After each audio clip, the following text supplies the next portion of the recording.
I could talk about the rich young ruler easily because the rich young ruler, I'll do it so brief. God said, you're a moral man. You're a good man. You obey the commandments. You obey the moral law.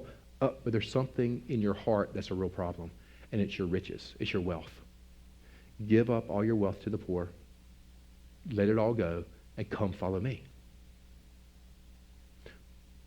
But what couldn't he do? That was Jesus put his finger on the very thing that brought the most tension. If you had told the rich young ruler to honor your parents and honor your mother, he says, oh, got it, doing it. I'll double it down. I'll double down on that. But what if Jesus asked you the very hardest thing that he could ask you? What's the hardest thing that Jesus could ask you? For the rich young ruler, give up all your wealth. Because he loved it. It was his identity. It was who he was. It gave him things. It gave him power and prestige.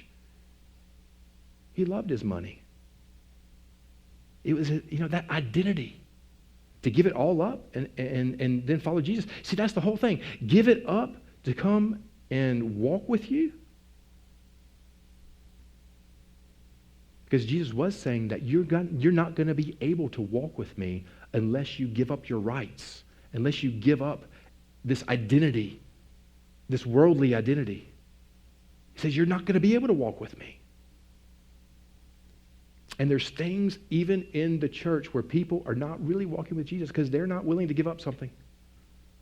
And it's kind of one of those things where I agree, but I'm not walking. I agree up here, but I'm not walking. I'm not giving it up.